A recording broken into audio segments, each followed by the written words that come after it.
कृष्ण चैतन्य प्रभु नित्यानंद श्री अद्वैत गदाधर श्रीवासदि गौर भक्त वृंद। हरे कृष्णा कृष्णा कृष्णा हरे हरे, हरे राम राम राम हरे हरे। मूकं करोति वाचालं पंगुं लंघयते गिरिं यत्कृपातमहं वन्दे श्रीगुरुं दिनतारिणं परमानन्दमाधवं श्रीचैतन्य ईश्वरं। नमो विष्णुपदाय कृष्णपृष्ठाय भूतले श्रीमते जयपताका स्वामिनिति नामिने। नमः आचार्यपादाय निताय कृपाप्रदायिने गौरकथाधामदाय नगरग्रामतारिणे।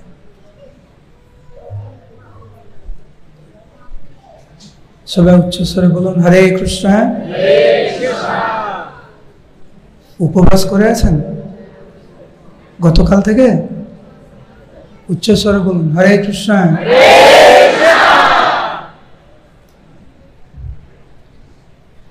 যতস্যাহি ধ্রুবম মৃত্যুর ধ্রুবম জন্ম মৃতস্য চ। কৃষ্ণ ভগবদ গীতায় বলছেন যাদের জন্ম হয়েছে তাদের মৃত্যু অবশ্যম্ভাবী। তার মানে আমরা যারা জন্মগ্রহণ করেছি খুব শীঘ্র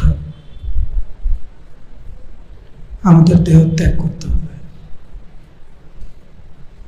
কবে? হ্যাঁ, খুব তাড়াতাড়ি। আর যাদের মৃত্যু হয়েছে তাদের জন্ম অবশ্যম্ভাবী।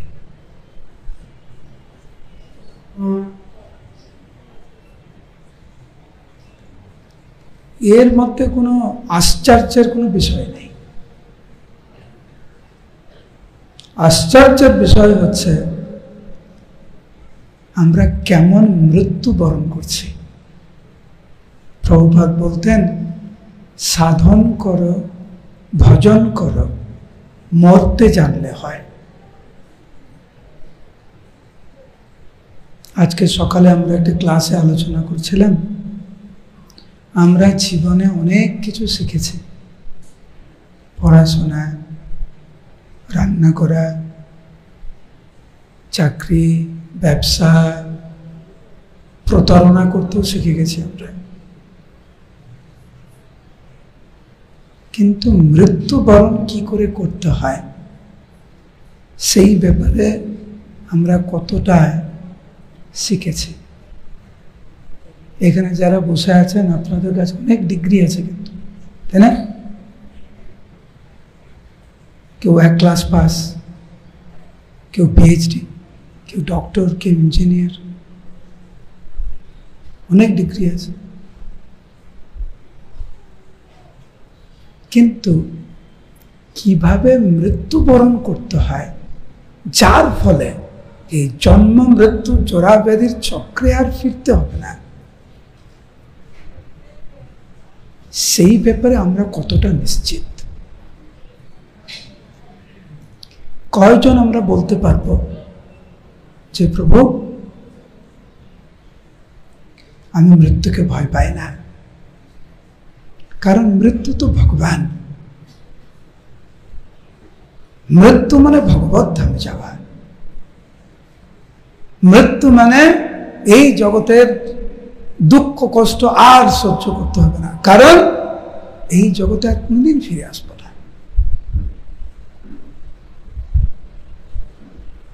যতদিন বেঁচে আছে কেবলমাত্র নাম নিয়ে বেঁচে আছে, ভগবানের নাম নিয়ে, ভক্তদের সেবা নিয়ে, সংসার নিয়ে বেঁচে নেই। আমরা কেবল সংসার নিয়ে বেঁচে নেই, পরচর্চা পরানন্দে নিয়ে বেঁচে নেই, বৈষ্ণব অপরাধ নিয়ে বেঁচে নেই। আমরা কারোর ক্ষতি চাই না। আমরা অপরের মঙ্গল কামনা করে বেঁচে আছি। কয়জন বলতে পারবো আমরা? যারা কেবল এই সংসার নিয়ে বেঁচে থাকে, পরচর্চা পরনিন্দা নিয়ে বেঁচে থাকে, হরিনাম ছাড়া যারা বেঁচে থাকে, তাদের জন্ম বৃথা, আর সেই জন্মের পরে যখন মৃত্যু হবে সেটাও বৃথা। সফল জীবন তাকে বলে যখন আমরা হরিদাস ঠাকুরের যে শিক্ষা তার উপরে ভিত্তি করে বাঁচতে শিখি। আমরা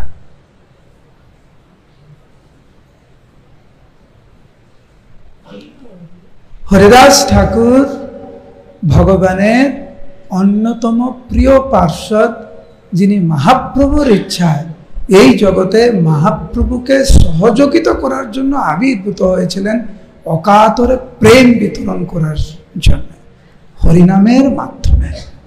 মহাপ্রভুর অন্যতম প্রিয় পার্ষদ, অন্যতম প্রিয় সহায়ক নাম প্রচারের।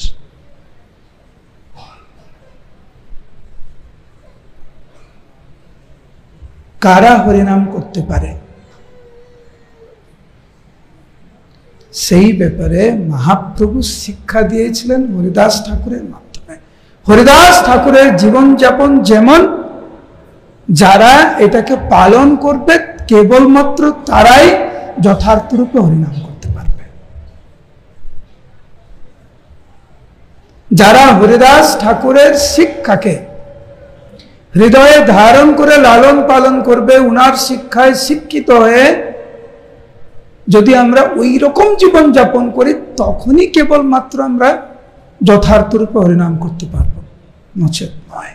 আজকে হরিদাস ঠাকুরের তিরোভাব তিথিতে এই দিব্য ধাম হরিদাসপুর মন্দির, যেখানে হরিদাস ঠাকুর সাধন ভজন করেছিলেন কিছুদিনের জন্য, এইখানে ভগবানের সামনে, রাধা শ্যাম সুন্দর শ্রী গৌরনিতার সামনে হরিদাস ঠাকুরের কথা শ্রবণ করা এই দিব্য তিথিতে, দিব্য ধামে জীবনের পরম মঙ্গল, পরম প্রাপ্তি।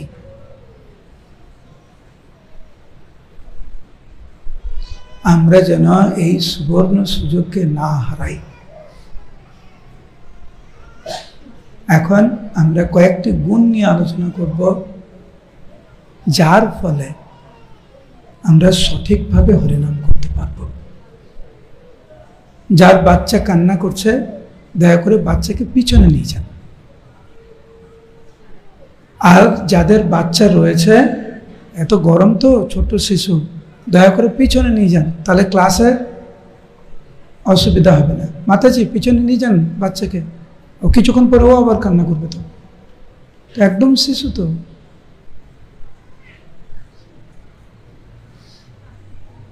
ক্লাসের বা হরিদাস ঠাকুরের কথাতে যাতে কোনো বিঘ্ন না ঘটে, সেই ব্যাপারে যেন আমরা সাবধান থাকি।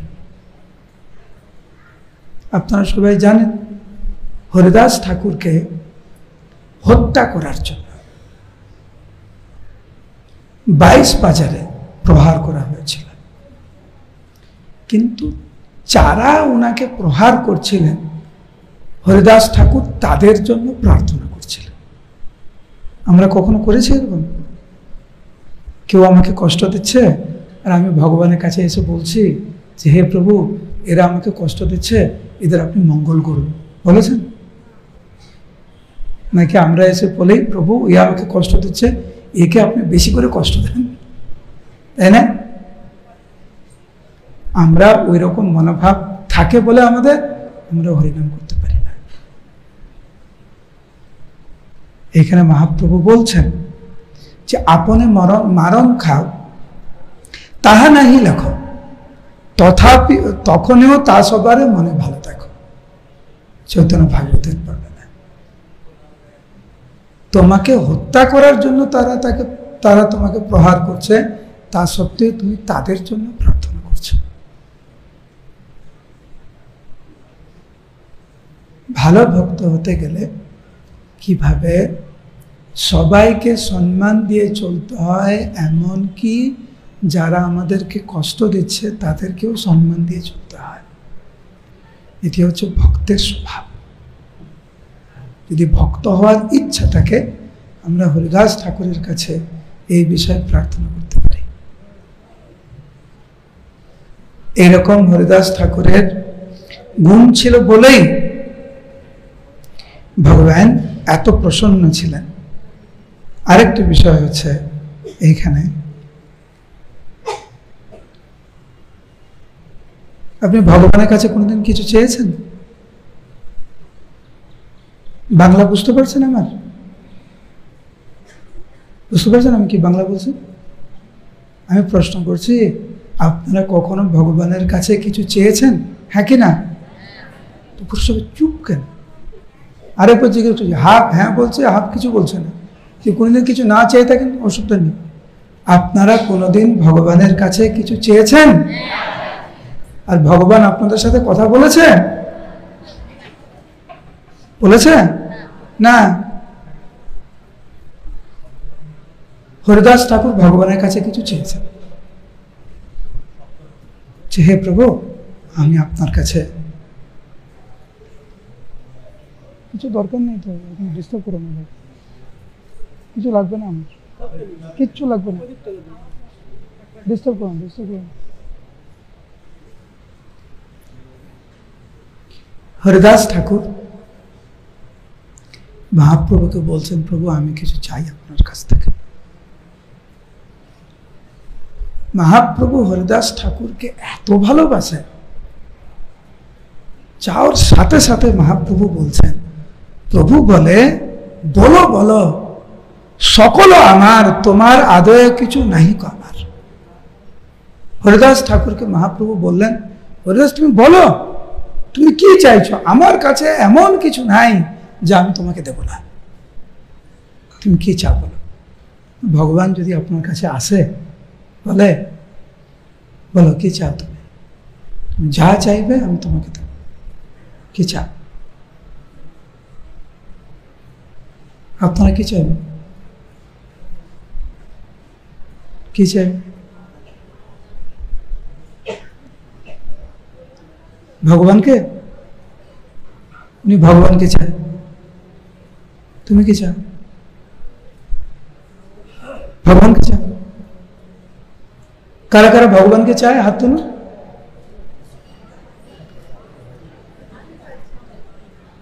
ভগবান আপনার সামনে,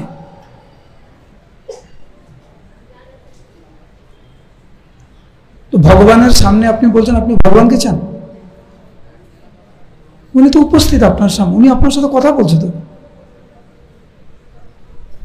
বোঝার চেষ্টা করুন কি বলছে।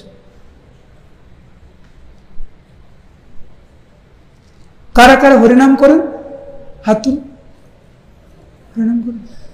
হরিনাম কে? হ্যাঁ, হরিনাম কে? ভগবান। হরিনাম হচ্ছে শ্রীমতী রাধারানী সাক্ষাৎ ব্রজেন্দ্র নন্দন কৃষ্ণ। হরিনাম হচ্ছে কৃষ্ণ, হরিনাম হচ্ছে শ্রীমতী রাধারানী। তুমি ভগবানকে চান? ভগবান তো আপনার সামনে। কি চান? এবার বলো কি চাও? উত্তর পেয়েছ? এখন কি যে বলছে বুঝতে পারছ?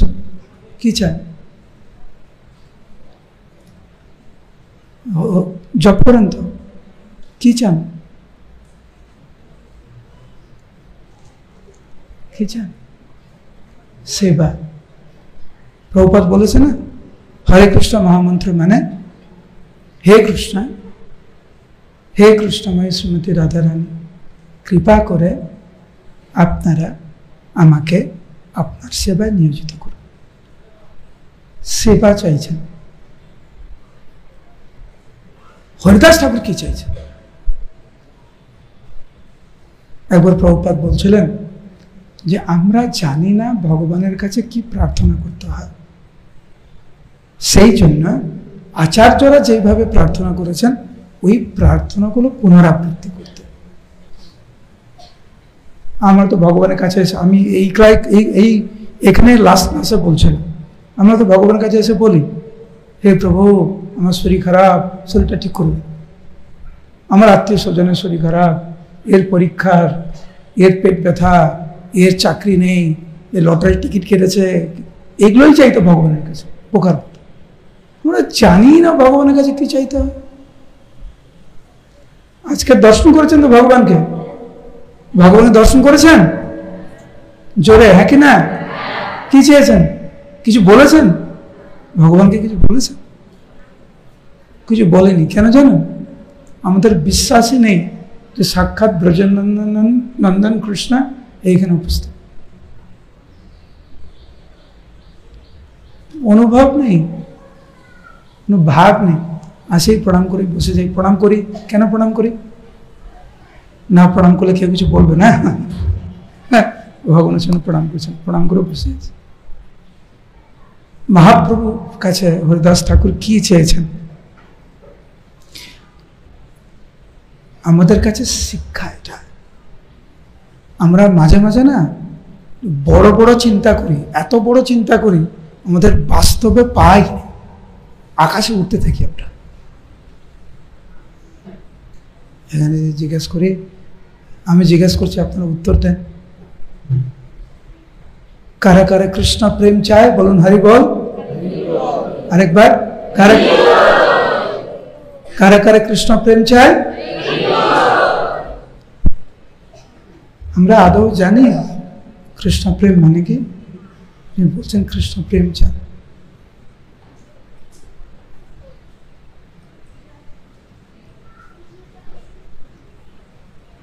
কৃষ্ণ প্রেম মানে এই জড়জগতের প্রতি কারোর প্রতি আর কোনো টান থাকবে না, না সংসারের প্রতি, না ঐশ্বর্যের প্রতি, না প্রভাবের প্রতি, না পদের প্রতি, কারোর প্রতি না, কেবল ওনার প্রতি। চান? আবার জিজ্ঞেস করছে, ভয় পেয়ে যাচ্ছেন না? এবারে জিজ্ঞেস করছি, কারা কারা কৃষ্ণ প্রেম চান বলুন হরি বল। সব জেনে শুনে যদি বলেন হ্যাঁ আমি তবুও কৃষ্ণ প্রেম চাই, আপনারা ধন্য। হরিদাস ঠাকুর বলছেন মহাপ্রভুকে যে হে প্রভু, তোমার চরণ ভজে যে সকল দাস, তার অবশেষ যেন হয় মোর গ্রাস। ভগবানের সামনে হরিদাস ঠাকুর এইটি প্রার্থনা করছেন যে হে প্রভু, আমি কেবল আপনার ভক্তের দাসত্ব স্বীকার করতে চাই, আমি আর কিছু চাই না।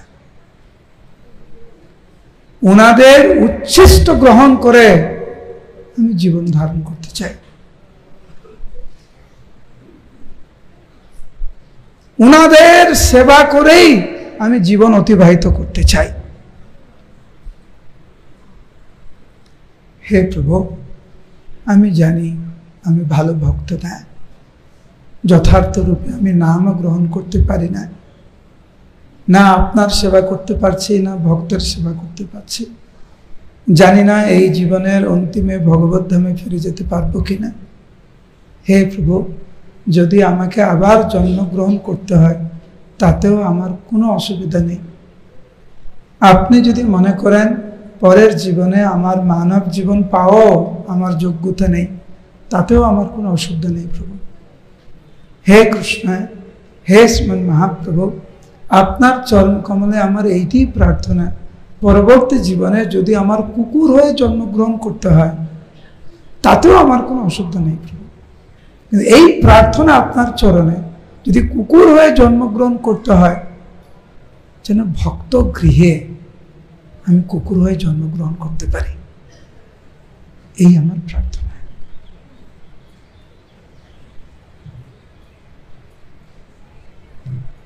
নামাচার্য হরিদাস ঠাকুর এইভাবে বিনম্র চিত্তে মহাপ্রভুর কাছে প্রার্থনা করছে।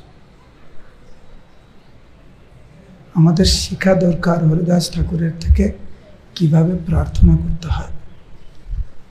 মহাপ্রভু যখন হরিদাস ঠাকুরের এই প্রার্থনা শুনলেন, মহাপ্রভু ক্রন্দন করেছিলেন যে আমার ভক্ত কত বিনম্র।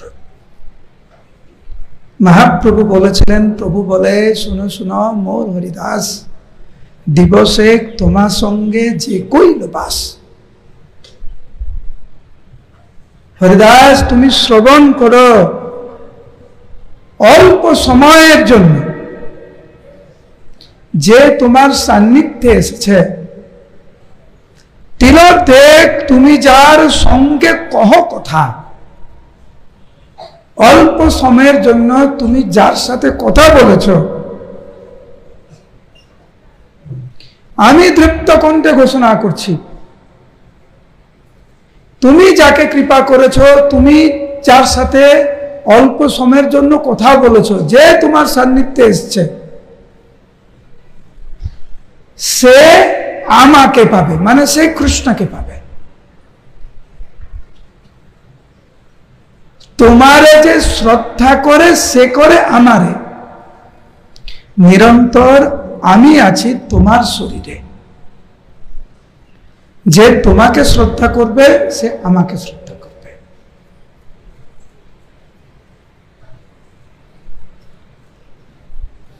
এই বলে মহাপ্রভু তৎক্ষণাৎ হরিদাস ঠাকুরকে কৃষ্ণ প্রেম উনি প্রদান করলেন।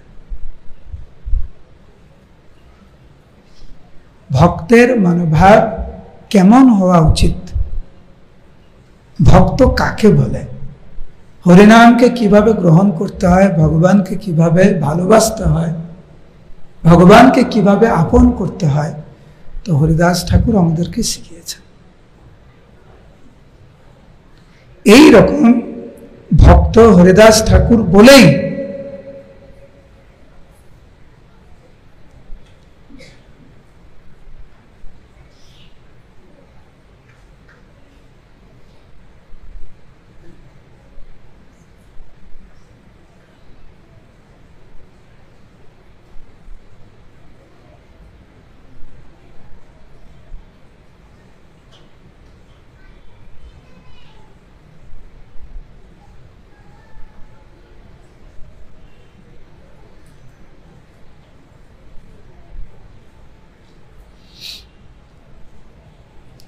হরিদাস ঠাকুর ওই রকম ভক্ত বলেই মহাপ্রভু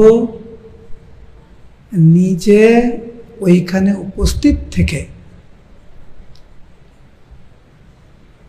আমাদের সিদ্ধবকুলে জগন্নাথপুরী ধামে আজকের এখন যে লীলাটি হয়েছিল, যেটা আমরা এখন শ্রবণ করতে যাব, সেই লীলা সম্পাদন হয়েছিল এই কারণে, কারণ হরিদাস ঠাকুর ছিলেন সেই রকম ভক্ত যার পূর্ণ দায়িত্ব ভগবান নিয়েছিলেন। হরিদাস ঠাকুরকে বসবাসের স্থান মহাপ্রভু নিজে ঠিক করেছিলেন। ওনার জন্য প্রত্যেক দিন প্রসাদের ব্যবস্থা করেছিলেন মহাপ্রভু স্বয়ং। মহাপ্রভুর সেবক গোবিন্দ প্রত্যেকটা দিন উনি প্রসাদ নিয়ে যেতেন। তো আজকের উনি প্রসাদ নিয়ে গেছেন।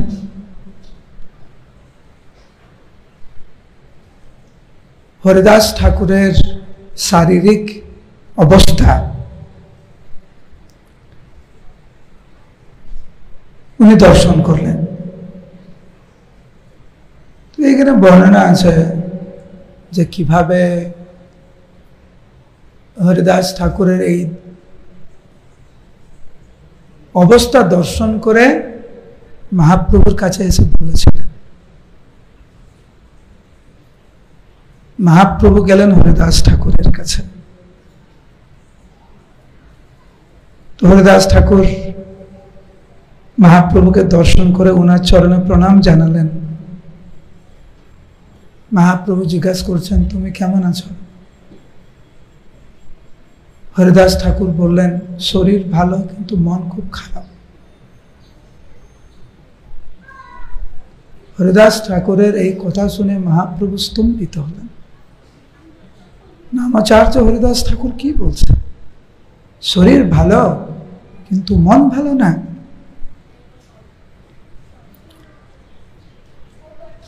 মহাপ্রভু যখন জিজ্ঞাসা করলেন কি হয়েছে, হরিদাস ঠাকুর উত্তর দিলেন যে প্রভু, আমার সংখ্যাপূর্বক যে নাম গ্রহণ করার প্রতিজ্ঞা আমি নিয়েছি, 3 লক্ষ নাম, মানে 192 মালা। জানি না এখানে কেউ করেছেন কিনা কোনোদিন।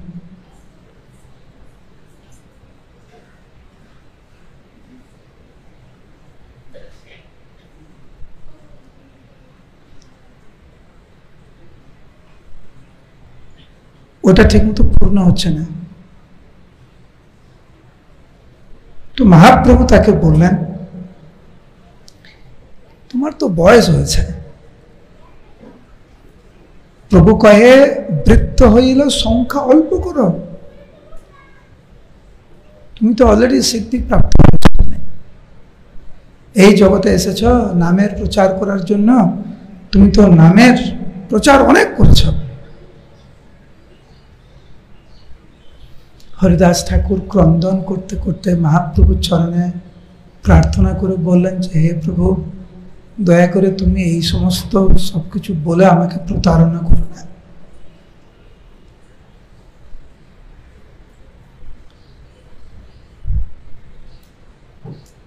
আমার মনের খুব ইচ্ছা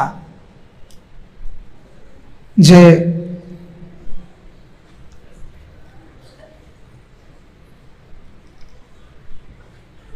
জানি না কেন এরকম একটা চিন্তা হচ্ছে আমার মনে, যে তুমি মনে হয় এই জগতে আর বেশি দিন লীলা প্রকাশ করবে না।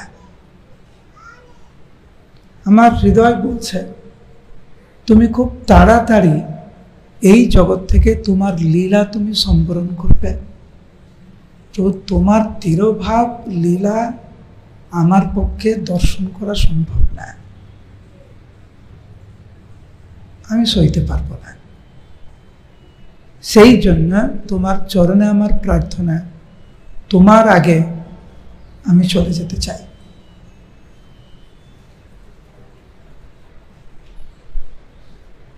মহাপ্রভু হরিদাস ঠাকুরের কথা যখন শুনলেন, ভগবানের হৃদয়টা কেঁপে উঠল পুরো। হরিদাস ঠাকুর ক্রন্দন করতে করতে মহাপ্রভুকে বলতে লাগলেন যে, প্রভু, সবার মনে কিছু না কিছু ইচ্ছা থাকে কিভাবে তারা জীবন ত্যাগ করতে চায়, কিন্তু আমার ইচ্ছা হচ্ছে তোমার চরণ যুগল আমি হৃদয়ে ধারণ করতে চাই, নয়ন দিয়ে তোমার মুখমণ্ডল দর্শন করতে চাই, আর জিহ্বা দিয়ে তোমার নাম উচ্চারণ করতে করতে আমি দেহত্যাগ করতে চাই। যখন হরিদাস ঠাকুর যখন এই কথাগুলি বলছিলেন, মহাপ্রভু এই কথাগুলি মানতে পারছিলেন না। মহাপ্রভু বললেন, তুমি কি করে ভাবতে পারো যে তুমি আমার আগে চলে যাবে? আমার সমস্ত লীলা তোমাকে কেন্দ্র করে। হরিদাস ঠাকুর বলেছিলেন, প্রভু, এই পৃথিবী থেকে যদি একটি পিঁপড়ে মরে যায়, এর পৃথিবীর কিছু যায় আসে না। আমি পিঁপড়ের মতো নগণ্য, তো আমি যদি চলে যাই প্রভু, আপনার লীলাতে যে কোনো বিঘ্ন ঘটতে পারে, এটা তো অসম্ভব। মহাপ্রভু বলেছিলেন, হরিদাস, তুমি আমার সর্বস্ব, তোমাকে নিয়েই আমার যত লীলা। যখন হরিদাস ঠাকুর পুরো দৃঢ় প্রতিজ্ঞ, ভগবান ভক্তের কাছে পরাজয় স্বীকার করলেন। মহাপ্রভু বললেন, প্রভু কহে হরিদাস যে তুমি মাগিবে কৃষ্ণ কৃপাময় তাহা অবশ্য করিবে। তুমি যেহেতু চেয়েছ এটা, নিশ্চিত রূপে কৃষ্ণ তোমার এই মনোবাসনা পূর্ণ করবে। কিন্তু আমার যা কিছু সুখ সব তোমার লইয়া তুমি চলে যাবে, কিন্তু আমার সমস্ত সুখ তোমাকে নিয়ে তোমার যোগ্য নহে, যাও আমারে ছাড়িয়া।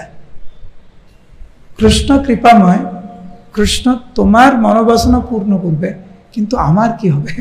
মহাপ্রভু বলছে কৃষ্ণকে, কৃষ্ণকে মহাপ্রভু, কৃষ্ণকে জোরে, কৃষ্ণকে মহাপ্রভু বলছেন কৃষ্ণ তোমার মনোবাসনা পূর্ণ করবে, কিন্তু আমার কি হবে?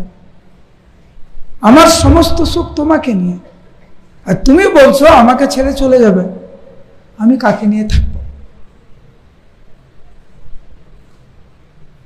তখন হরিদাস ঠাকুর ওই পিঁপড়ের উদাহরণ দিলেন। মহাপ্রভু চলে গেলেন ওনার স্থানে গম্ভীরায়। পরের দিন সমস্ত ভক্তদেরকে নিয়ে, পরের দিন মানে আজকের এই দিনে, হরিদাস ঠাকুর কে দর্শন করার জন্য মহাপ্রভু সমস্ত ভক্তদেরকে নিয়ে উনি হরিদাস ঠাকুরের কাছে আসলেন। হরিদাস ঠাকুর শুয়েছিলেন, মানে ওই অবস্থায় উনি প্রণাম করলেন, মহাপ্রভুকে স্তবস্তুতি করলেন। মহাপ্রভু তাকে জিজ্ঞাসা করছেন, প্রভু কহে হরিদাস কহ সমাচার, মানে হরিদাস ঠাকুর গতকাল তুমি আমাকে যা বলেছিলে তোমার মনোভাব কি একই? হরিদাস বললেন, হ্যাঁ প্রভু, আমার মনোভাব একই।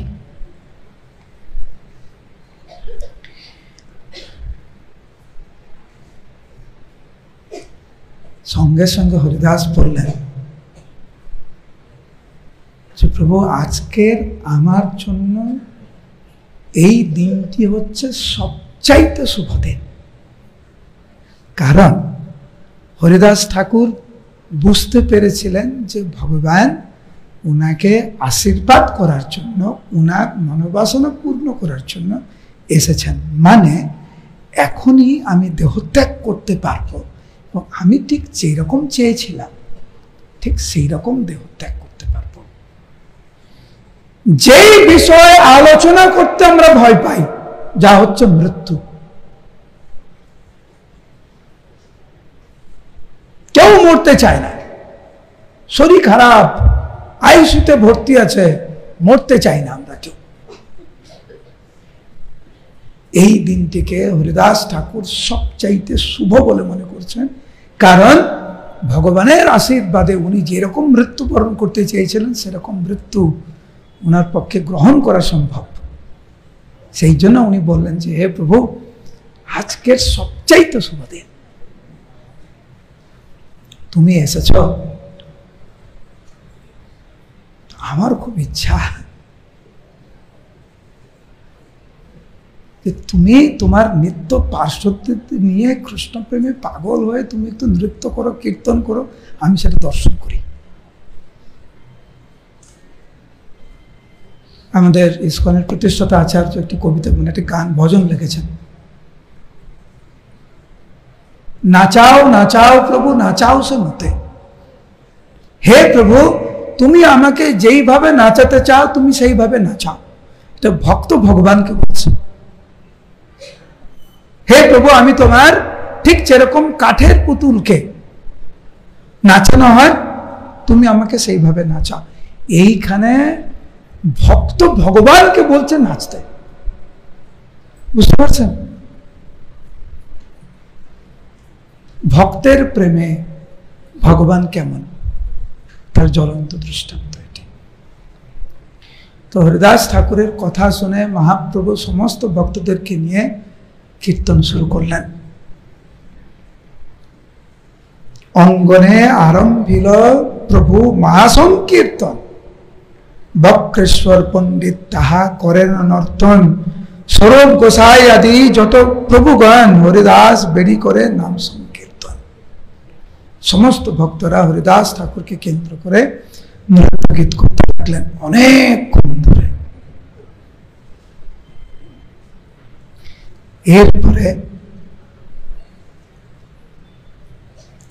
হরিদাস ঠাকুর ইঙ্গিত করলেন, প্রভু এখন আমি চলে যেতে চাই। মহাপ্রভু তৎক্ষণাৎ হরিদাস ঠাকুরের সামনে আসলেন। হরিদাস ঠাকুর মহাপ্রভুর চরণ যুগল নিয়ে হৃদয়ে ধারণ করলেন। গৌর প্রেমে পাগল হয়ে উনি শ্রীকৃষ্ণ চৈতন্য নাম করতে লাগলেন। দুই নয়ন দিয়ে অতৃপ্ত নয়নে মহাপ্রভু রূপমাধুরী দর্শন করতে লাগলেন। আর শ্রীকৃষ্ণ চৈতন্য শব্দ করিতে উচ্চারণ, নামের সহিত প্রাণ কইল উৎক্রম। এইভাবে হরিদাস ঠাকুর আজ এই দিব্য তিথিতে উনি তিরোভাব লীলা প্রকাশ করলেন। মহাপ্রভু যখন বুঝতে পারলেন যে ওনার হরিদাস চলে গেছেন, ঠিক যেরকম একজন পিতা তার প্রিয় সন্তানকে হারিয়ে যেইভাবে ক্রন্দন করেন, মহাপ্রভু সেইভাবে ক্রন্দন করেছিলেন। হরিদাস ঠাকুরের দিব্য দেহ নিয়ে উনি নৃত্য করতে লাগলেন।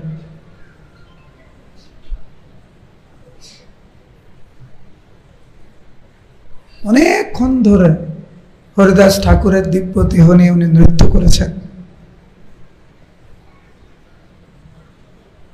স্বরূপ দামোদর গোস্বামী আদি মহান ভক্তরা সবকিছুর ব্যবস্থা করলেন শেষকৃত্য করার জন্য, কিন্তু মহাপ্রভু আর কীর্তন থামে না, নৃত্য থামান না। হরিদাস ঠাকুরের শরীরটা এরকম করে নিয়ে মহাপ্রভু নৃত্য করছেন আর ক্রন্দন করছেন। স্বরূপ দামোদর গোস্বামী ইঙ্গিত করলেন মহাপ্রভুকে। তারপরে সুন্দর করে হরিদাস ঠাকুরের দিব্য দেহ সমুদ্রের তীরে নিয়ে যাওয়া হলো। হরিদাসে সমুদ্র জলে স্নান করাইয়া প্রভু কহে সমুদ্র এই মহাতীর্থ হইয়া। আমরা পুরীধামে যাই, সমুদ্রে স্নান করি। মহাপ্রভু পুরীধামের সমুদ্রকে মহাতীর্থ বলেছেন কেন? কারণ মহাপ্রভু নিজে হরিদাস ঠাকুরকে স্নান করিয়েছিলেন না তিরোধানের পরে। এখন তারপরে হরিদাস ঠাকুরকে সমাধি দেয়া হলো।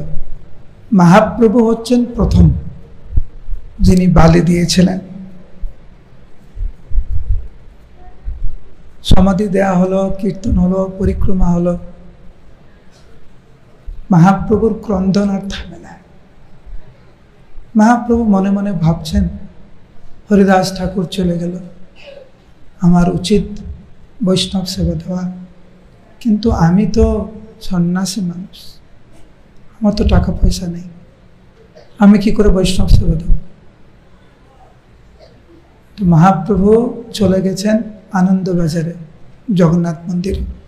সেখানে দোকানদারের কাছে গিয়ে বলছেন, আজকের হরিদাস আমার হরিদাসের তিরোভাব লীলা, আপনারা কি আমাকে একটু সাহায্য করবেন, একটু প্রসাদ দেবেন? সেই প্রসাদ নিয়ে হরিদাস ঠাকুরের তিরোভাব মহোৎসব আমি করতে চাই। বলে মহাপ্রভু ক্রন্দন করতে করতে ওনার যে সন্ন্যাসীর যে কাপড় যে দোকানদারের সামনে দিয়েছে, আমার তো কিছু নাই, আপনারা যদি সাহায্য করেন আমি এই সেবাটা করতে পারি। তো দোকানদাররা দিয়েছে, মহাপ্রভুর চাদর দেওয়া শুরু করেছে প্রসাদ। স্বরূপ দামোদর গোস্বামী দৌড়ে এসেছেন মহাপ্রভুর কাছে, তুমি কি করো, কি করো তুমি গম্ভীরতায় ফিরে যাও, আমি সব ব্যবস্থা করছি। তো যারা যারা ভিক্ষা দিতে চাইছিলেন আরো জগন্নাথের প্রসাদ সব নিয়ে এসেছেন। স্বরূপ দামোদর গোস্বামী। এখানে বর্ণনা রয়েছে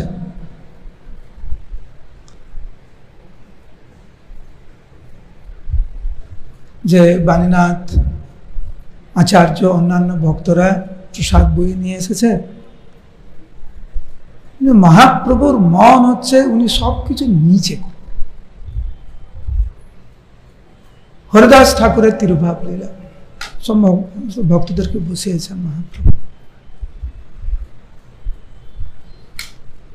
নিজে প্রসাদ পরিবেশন শুরু করেছে। হরিদাস ঠাকুরের তিরুভাব লীলা, সেই জন্য একজনের পাত্রে 5-6 জনের প্রসাদ দিচ্ছে মহাপ্রভু। স্বরূপ দামোদর গোস্বামী এসে বললেন যে প্রভু দয়া করে আপনি বসুন, আপনি যদি প্রসাদ না পান তো কেউ পাবে না।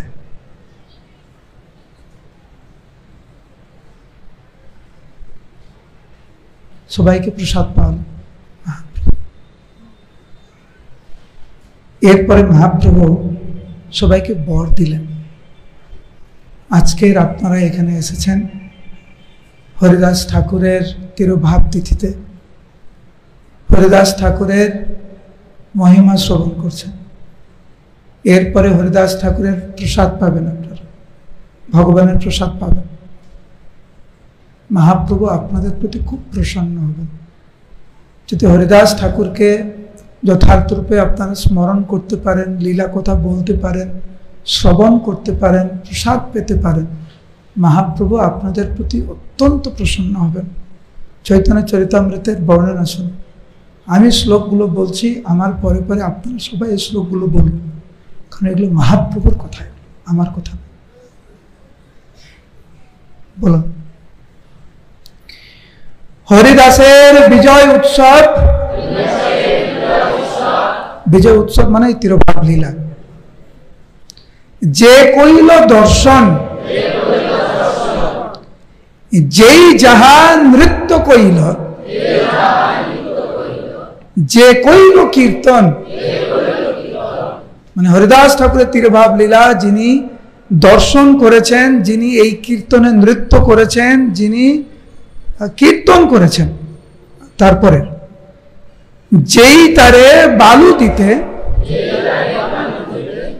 করিলাগমন, মানে হরিদাস ঠাকুরের সমাধিতে যিনি বালি দিয়েছেন,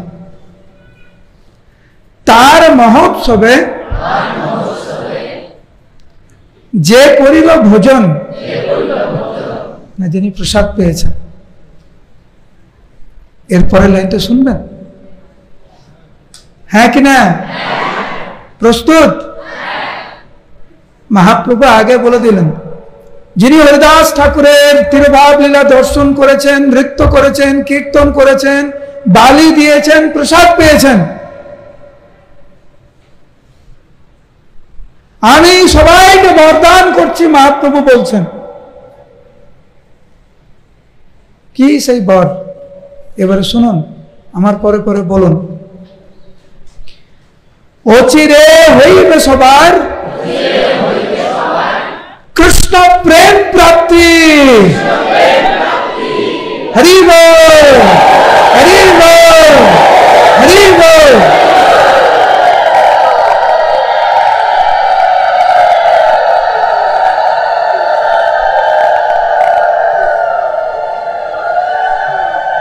এরপরে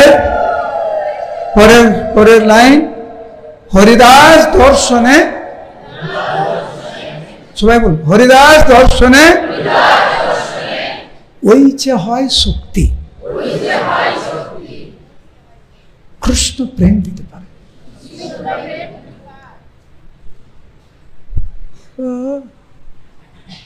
এটি কার উক্তি?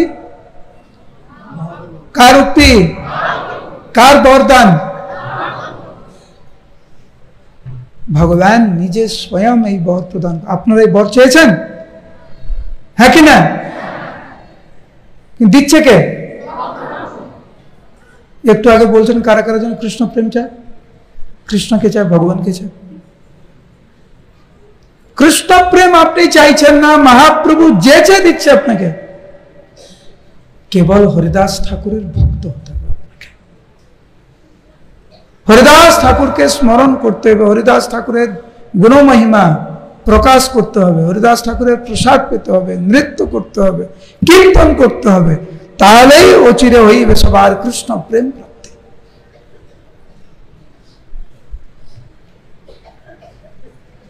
তারপরে মহাপ্রভু ক্রন্দন করতে করতে বলছেন যে কৃষ্ণ কত কৃপাময়, আমাকে হরিদাস ঠাকুরের মতো মহাভাগবতের সান্নিধ্য উনি দিয়েছেন, কিন্তু এখন কৃষ্ণ আমার থেকে ওনাকে নিয়ে নিলেন।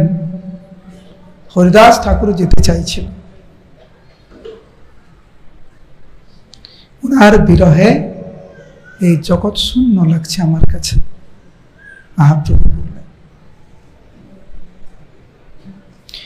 জয় জয় হরিদাস বলি কর হরিধ্বনি, এত বল মহাপ্রভু নাচেন আপনি, সবে গায় জয় জয় জয় হরিদাস, নামের মহিমা যে করিলা প্রকাশ।